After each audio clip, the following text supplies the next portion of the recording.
Hello lovely people, how are you all doing today? I hope you are well.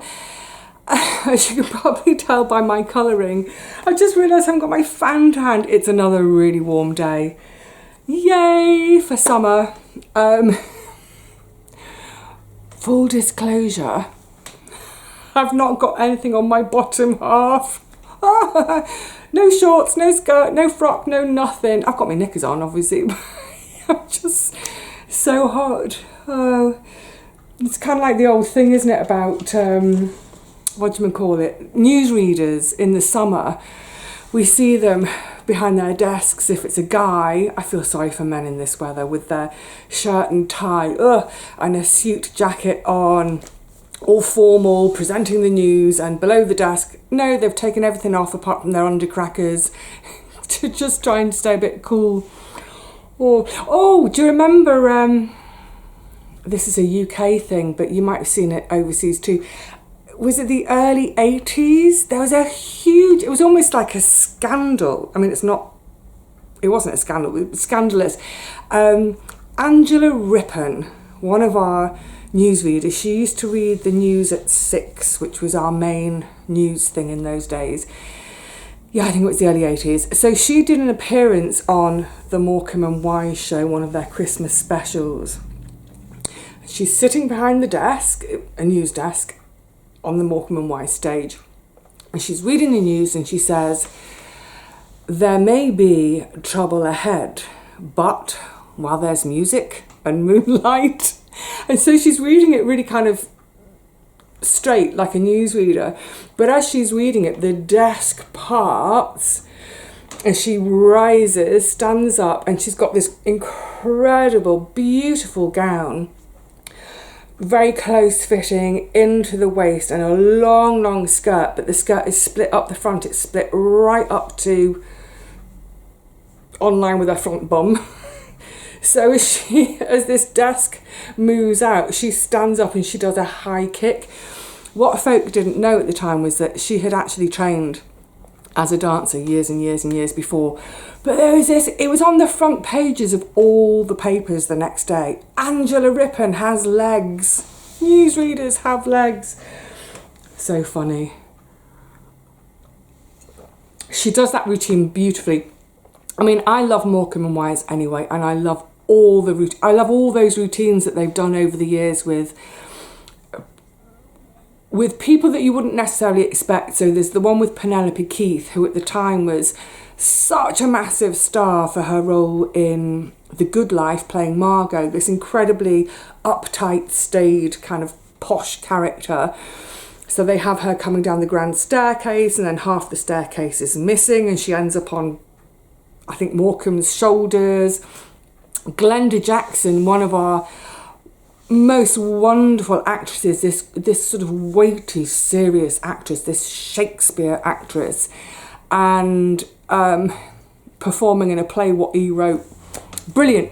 Have a look at, if you don't know Morecambe and Wise, firstly, what planet have you been living on until now? But do have a look at their Christmas specials, because they're wonderful.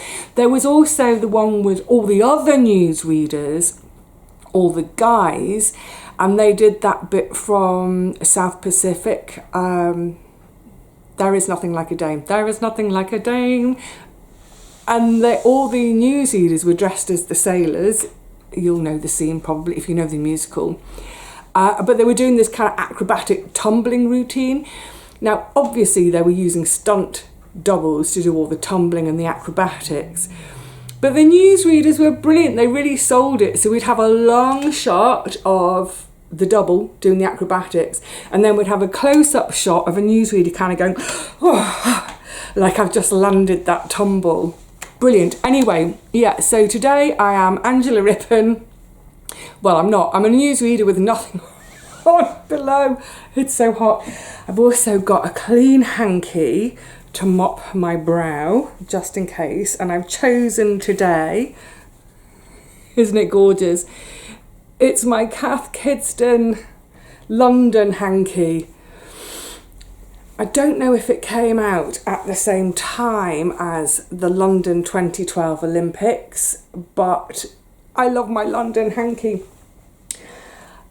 I'm just going to mention sport in general briefly. Don't worry, I'm not going to actually talk about sport per se, but I can't I can't be at this stage in the month and not mention what a fantastic summer of sport. I've thoroughly enjoyed it, from Wimbledon and the Tour de France to now, of course, the Olympics. For me, in my time, they've just ended, but of course I've got the Paralympics to look forward to. And what I've really enjoyed with the Paris Olympics, sorry, it's going to be a sipping day. What I've loved, a couple of things.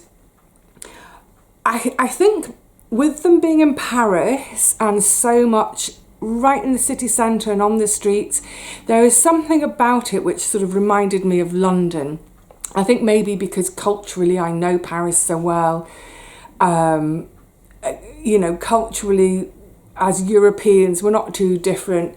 So on many occasions, it just took me back in my mind to London 2012 and how, oh my goodness, I loved that summer. I didn't go to see any of the events because I just finished my degree, my nursing degree. I was so broke. I had £30,000 of loan to pay back. So I couldn't afford to go to the events, but I had such a wonderful day. I'm trying to think now, it was like about a week, maybe 10 days before the Olympics kicked off, just going all over London to where the events would be held in different parts of London, as in outside of the Olympic Park. So just walking around my city, my hood, my home, and seeing the preparations that were being made and feeling the beginnings of the buzz of excitement. And then, of course, the Olympics themselves. Loved it, loved every second.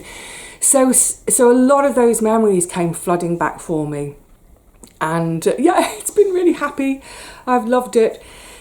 So like I say, I'm not going to mention the sport per se, but just a couple of things. With specific to Paris, what's been lovely is the events that have been held on the roads. So the road, cycle racing, triathlon, marathon, etc., etc. But also just as they've gone around doing various shots. It's all parts of Paris I know really well. And in fact, there's one particular street that was used that when they were going out and coming back in things like the road racing, triathlon, etc. You might have heard them mention it, the Boulevard Saint-Germain. I know that road really well. I lived in a flat just behind it on Rue du Canal. And also talking about, going back to a video a couple of weeks ago, I'm not sure how long it'll be in real time. Do you remember we were talking about childhood and playing out, and I was talking about my little metal roller skates that would expand and they laced over the top. When I got to about 16 or so, because by then I was working at weekends, I saved up and bought myself a proper pair of roller boots. Oh, they were gorgeous. And of course by then my feet had kind of stopped. I think they'd stopped growing. I don't think my feet got any bigger. Anyway, so I bought this pair of roller boots. They were gorgeous, black leather, black, so sleek, and bright orange wheels and a bright orange stopper. Oh, I thought I was the bee's knees in them. I used to go on a Friday night. Oh my goodness, this is a memory. On a Friday night, I used to go over to Wigan. Some of you may know this, and it was kind of down by Wigan Pier before Wigan Pier had been redeveloped for museum tourism. But there was a big kind of warehousey place down there that had a roller disco, roller derby thing on a Friday night. So I used to go with my boots over my shoulder, go over to Wigan and just skate like a maniac for a couple of hours. Brilliant. But the reason I'm mentioning them is because for those of you who did watch any of the Olympics or who know Paris, you'll have heard them mentioning quite often a place called Place d'Invalides. So the bridge, Pont Alexander 3, it's the bridge with the beautiful golden statues at either end, and that's where they've sort of started and finished a lot of these outdoor on the road races. And the shot in the background, you see Invalides in the background, and in the foreground in front of it is Place d'Invalides.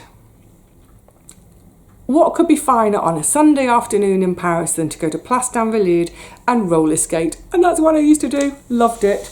So yeah, loads of happy memories. Actually, with the torch lighting, it made me kind of go, oh, it was so beautiful, so wonderful. But that pond, yeah, I had a very romantic kiss at that pond.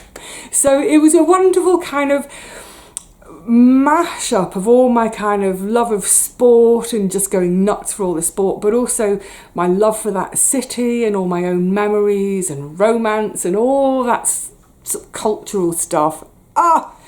It could not have been more perfect.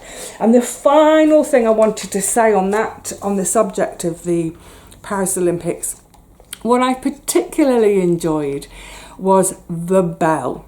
So if you didn't watch it, don't worry, I'm not going to talk about sport. In the stadium where all the athletics was done, track and field, there's a bell. They had a bell, a large bell, I mean massive bell. And it was one of the bells from Notre Dame.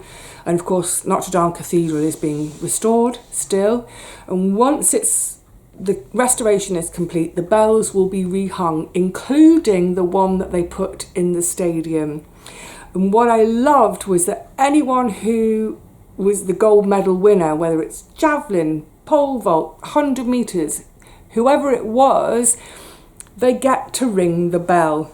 Yay! But what delighted me was, like literally everyone I saw ringing the bell, they turned into children. They were like these big kids going, whoa, can I ring the bell now? Can I ring it? Can I? Is it my go? Ding, ding, ding, ding, ding, ringing this bell. And it was almost like, never mind the gold medal. Sorry, excuse me. Never mind the gold medal. Never mind the Olympic record that I've just broken. I don't care about any of that. I just want to ring the bell. They turned into kids. It was absolutely adorable. Oh, sorry, excuse me, itchy schnozzle. So yeah, I've thoroughly enjoyed my summer of sports so far. And of course, I've got Paralympics to come. I haven't got my fan to hand, but I've got a note. But just before I finish on sport completely, I thought, oh yeah, I have to dig out this photo to show you. I don't know how clearly you'll be able to see it on camera. On the morning of my 18th birthday, I was in France. I'd stayed overnight in a hotel in Lille, and then that day I was going to make my way through Belgium, stop for my birthday lunch in Brussels and carry on and end up in Holland for my evening meal on my 18th birthday. The hotel I stayed at in Lille, just pure accident, but oh my goodness, can you imagine the joy of this for a sports freak? It just happened to be the hotel that night the Tour de France was staying in. That's how close I got to them all. So let me just show you this photo. Hopefully it'll pick up without, if I bring it.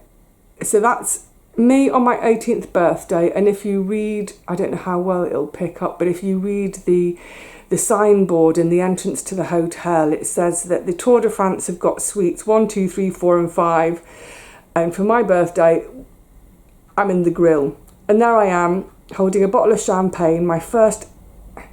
Have I just muffled the sound completely by holding it in front of the microphone? But that's me holding my first official allowance of alcohol.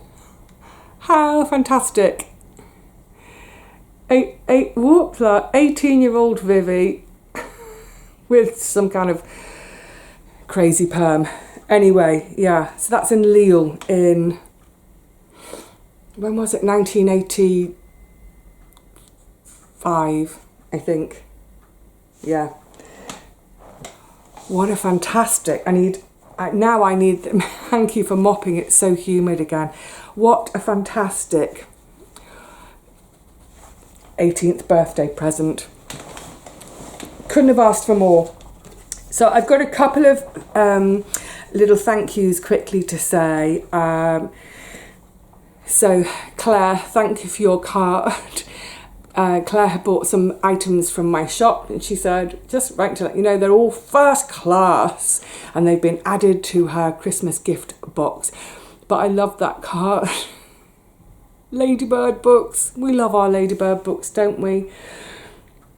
In the days when children's books were very gender specific. So if you're a little girl, you're going to grow up to be like your mummy and do baking and cleaning. Or grow up and be an Olympic athlete. They've all been amazing. And then I had this lovely, lovely card from Annie. Annie, I think you've made this, haven't you? Certainly the inside. I'm not going to show the inside because of privacy, but just to say thank you so much, but especially thank you for your words. Really, really beautiful words, and sort of understanding and appreciating my situation. Gorgeous. So I've got just piles and piles of bits of paper to catch up on chats I haven't done because of other things that have been going on. One thing I wanted to say. I really, really noticed it recently. Hang on, I'm going to get Claire's card back and use it as a fan. Newspapers, media, social media. Now, newspapers have historically, they've always, done the headlines, haven't they? I was just talking about the Angela Rippon one. But they've always done that thing of slightly overselling in a headline, making it more sensational and salacious than perhaps it actually warrants, to get us to buy the newspaper or to read the article online. But I think it's got worse in the last, 2 or 3 years. Maybe even since COVID, which became such a divisive time, didn't it? I don't want to spend too long on this because it's got quite a lot of negative connotations and I don't really want to go that route. But it just, I think also partly with my new PC, the page I land on now, when I turn the computer on, my landing page, as it were, has it's like I don't know how to describe it. It's like little snapshots of different bits of news, different news articles, and you can click on one to read more. And then there's one that's like a sort of a rolling thing, rather like my landing page from when I used to come out of my emails. But with that, coming out of emails, I would just shut it completely. Don't see it. But now this landing page, I see it every time I turn the computer on. So I think I've just been a little bit more aware of it in the last few days. But this kind of, we talk about clickbait. I particularly hate that on YouTube. And you'd think people would learn, wouldn't you? There was one channel, I remember looking at it 3 or 4 years ago, and the first one I remember seeing, it's not a channel I'd ever watched before, it's another gardening channel, but I'd never looked at it before, and there was this quite, dramatic thumbnail with sort of like, and then the title, I thought, oh my goodness, what's this about? And I tuned in, 25 minute videos, like nothing's happening, and then right at the end, it was like, oh, one of the courgette plants had a nibble by a slug. It's like, yeah, we all have that. But honestly, the thumbnail and the face, the title, I thought maybe the whole plot had been vandalised or burnt to the ground or something. Anyway, I kind of quickly caught on. I think that was my first real experience of clickbait with YouTube in particular. Or not even necessarily clickbait, but that just the kind of the misleading, overly dramatic thumbnails and titles. Because I'd clicked on that once and watched that video, then for months afterwards, I don't get it now, thank goodness, for months afterwards, those videos would come up in my sidebar. You know how you get the suggestions on the side?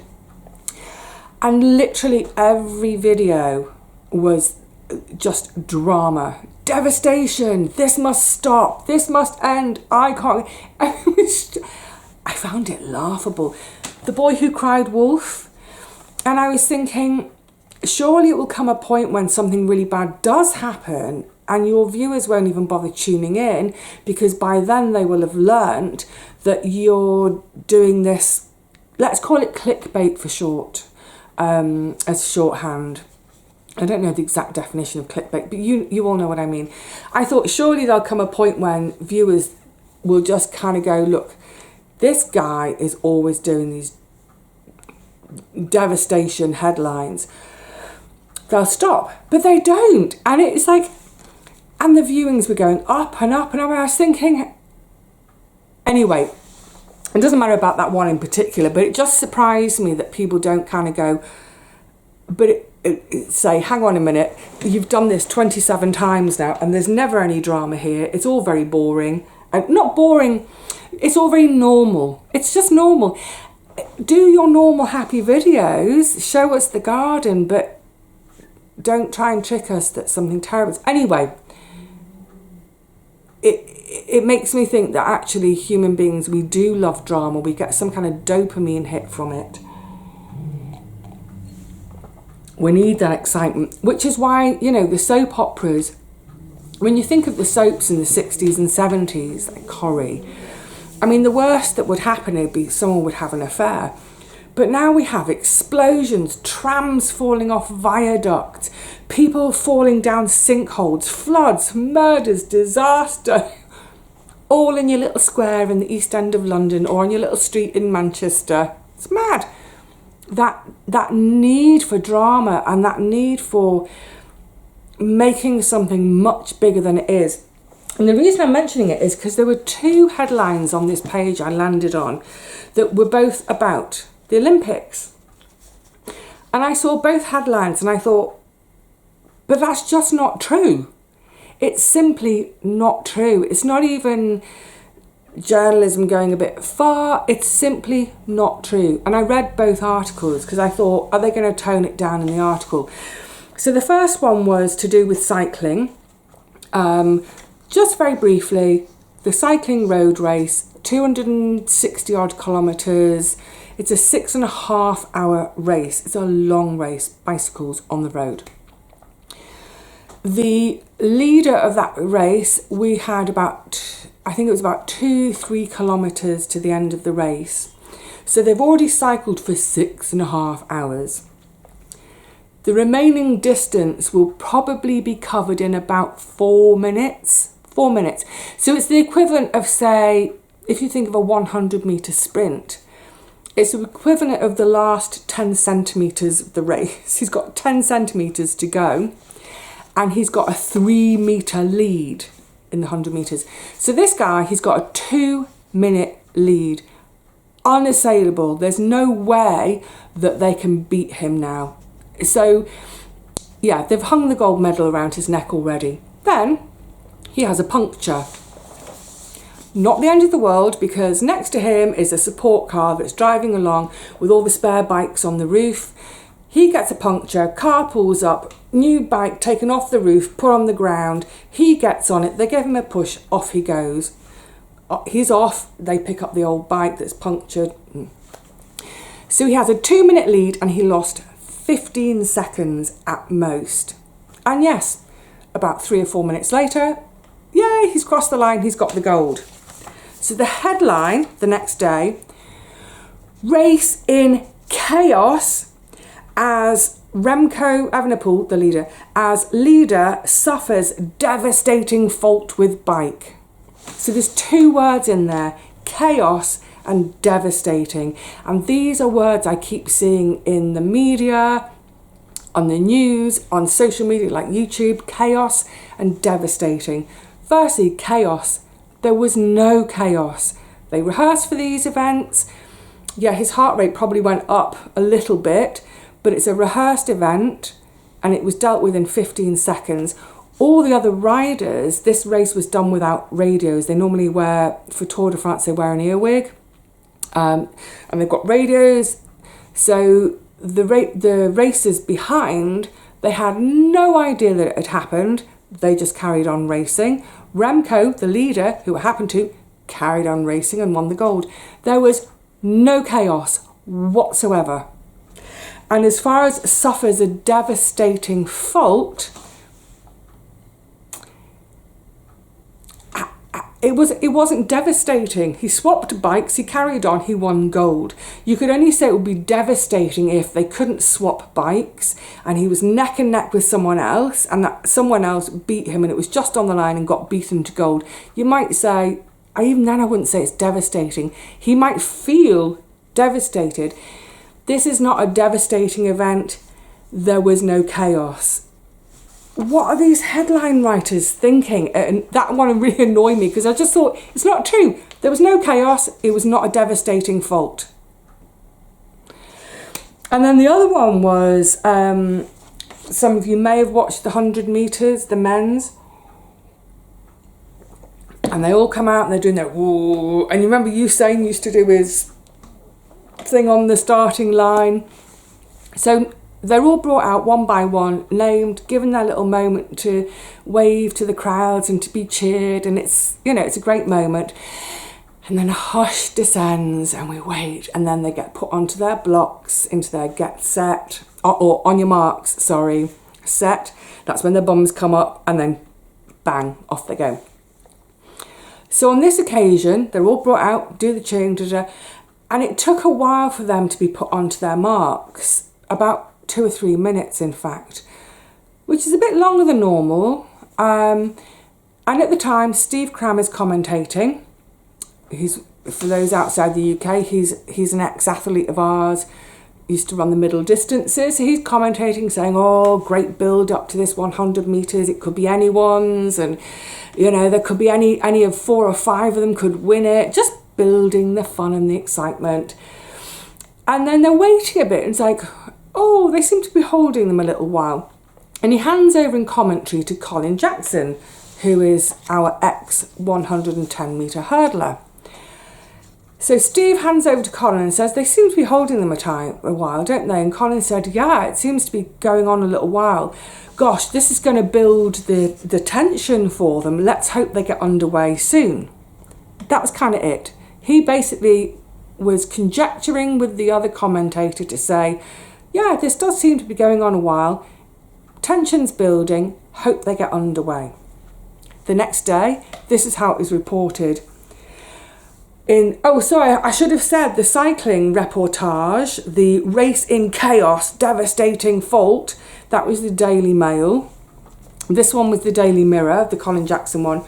Colin Jackson hits out furiously for the delay. There was no fury. He didn't hit out. He just said, yeah, I wonder what's going on. That was it. No drama, nothing. You know, the next day, the headline writers could instead have said, what an amazing men's 100. All 8 men that crossed the line, they all did it in a world-beating time. They all beat the previous world-beating time. Focus on that so that all 8 guys, whether they won or came 8th, they all did a world-beating time. Amazing. And with the cycling, instead of focusing on the puncture, or they could have said, you know, Remco has a puncture with 2 kilometres, but he still managed the gold.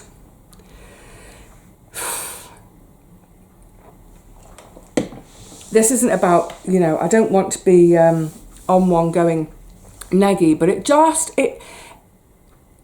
I've just noticed it in the last few years, and with those 2 things in particular, I thought, yeah, what I'm reading, this is outright lies. No chaos, no devastation. Colin Jackson did not hit out furiously. It's a lie. It's just, and at best, it's a massive exaggeration. So I just think we all need to be really, really judicious in our reading and what we see online, and don't just go off headlines. And yeah, with what's gone on in the UK, look, if you see a headline, don't just go by the headline. Maybe read the article to find out what actually happened. likewise, when we see these thumbnails that are, you know, this must end, I can't go on, this is devastation, big pinch of salt. Anywho, right, oh my goodness, blah blah, sorry, so many bits about, well, oh, I was going to talk about that, and that'll wait for another video. I don't want to go on too long today, I'm boiling. The other thing, the final thing at the Olympics, but it's not about the Olympics, it's about me and childhood. I'm not a huge fan of the big team stuff, like football or netball, basketball, all of those things at the Olympics. They remind me too much of school. But what really reminds me of school is the hockey matches. My God, they're fierce, aren't they? And most of the time with all of the Olympics, I've been listening. So I've been doing other stuff and I'm listening and loving it. And then every now and again, I'll stop what I'm doing to watch something for 5 or 10 minutes, a final or whatever it is, and cheer and whoop. And by the way, I cheer and whoop for all nations. I have friends all over the world. I cheer and whoop for their nations, but I just cheer and whoop for the underdog as well. It's a very British thing. I just cheer and whoop for anyone having a great time and just doing their best and laying it all out there. But anyway, for some reason the hockey came on, not interested, and I could just feel this almost visceral thing of that dread of hockey at school. I need my card again. That absolute dread of hockey. Winter PE at school. I quite liked PE. I quite liked most of it. I was ridiculously clumsy. I didn't know when I was younger about the dyspraxia, but yeah, I quite liked it. I liked that. I liked being physical. It was a nice change from sitting at a desk and struggling with my spelling. And most things I enjoyed having a go at. When I was really little at infant school, I joined the gymnastics club, getting my badges. Do you remember it was BAGA? British Amateur Gymnastics Association. You get your BAGA badge. So whenever there were different levels. So like the first level is literally doing things like forward rolls, backward rolls, balances and that sort of thing. And you build up your badges and you sew them on your leotard. So I joined the gymnastics club when I was really little. So did gymnastics from 5 right through till I was 11. But I was starting to get too tall. Being tall and being a gymnast, it just doesn't go, because a long item takes way longer to turn over than a short item. Yeah, I was just too tall, but enjoyed it. But at high school, at senior school, yeah, I didn't really care for netball because I'm tall. I just get stuck at the goalpost. Boring. But I always loved running, cross country, orienteering, all of that malarkey. All through the first 3 years of school, though, hockey. We had to do hockey in the winter. I hated it. And in those days as well, I hope this has changed. This must have changed, because I know girls are playing footy at school now. But in those days, it was gender split. PE was gender split. So the boys would go off and do football, the girls would go and do netball. Or the boys would do basketball, which looked more fun, the girls would do netball. Or the boys would go off, they would do rugby, and the girls would do hockey. And it was only really in the summer, when it got into athletics, that we were all doing PE together. But I hated hockey, loathed it. For me, it was organised bullying. This was a game in which all the bullies were allowed to hit you with and they wouldn't be reprimanded, there would be no repercussions. They could whack you upside the head with a hockey stick, and the teacher would say, oh, keep sticks low, keep sticks low. They wouldn't be told off. I'm surprised I didn't end up with smashed cheekbones or whatever. So yeah, I loathed it. But then as I went into my final 2 years at school, because I'd shown a propensity for cross-country running and orienteering, firstly, I loved it. I loved it because it got me out of school, got me out the school grounds, got me away from all those bully girls. I just liked being on my own in the woods. Just go off up and down the slag heaps. Remember I was talking about the slag heaps, the old coal mining areas. I just could go off on my own and get away from those horrible, horrible girls. I loved it. They all hated cross-country running because it's like, oh, it's muddy, it's cold, it's dirty. So they'd get outside of the school gates, which opened into the river and the woods, and they just kind of sit behind a rock and smoke fags. It's like, fine, you stay there doing that, you're out of my way. I'm going to tear off like a hound and go and do my thing. So by my 4th and 5th year at school, years 11 and 12, instead of doing hockey, I was allowed to go cross-country running and orienteering or on my own. Yay, because I was doing orienteering for my school by then. So I was allowed to go off on my own. Oh, thank God. Hockey, honestly, hockey at school, it's just, like I said, it's organised bullying. It's horrible. It should be banned. I think what it boils down to is, you know, surely we can find a way, and like I said, I don't know if it's different now, but surely we can find a way to give kids choice. Because, I mean, I was lousy at hockey. I didn't like the bending over, it hurt my back. If a kid is lousy at a game, don't force them to do it, especially if they're good at something else. Let them develop what they're good at. So in the summer, in terms of athletics, in those days, again, in terms of proper amateur athletics, Olympics and all that sort of stuff, women's distances, I think the women's distances stopped at 1,500 metres, which is crazy. And I loved running long and just leave me. I couldn't sprint to save my life. I don't have a fast twitch fibre in my body, despite the fact that I'm quite, you know. So fortunately, when it came to that part of the year, I had proven over and over again how lousy I was at sprinting, and our track was only 200 metres. I couldn't sprint, and because I couldn't sprint, I was also lousy at long jump, and despite my height, I was lousy at high jump because I just can't do the run up. I was useless, but I was okay at tennis. So it's like, okay, Vivian, you can go and play tennis. The rest of the girls can come and sprint. All the bully girls. The bullies are always really good at sprinting and hockey. Yeah. School PE. God, nightmare memories.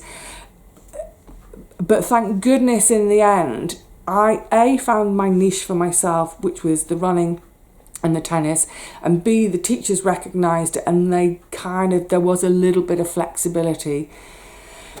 As I got older and they thought, oh, she's sensible enough to let her go off on her own. Saved my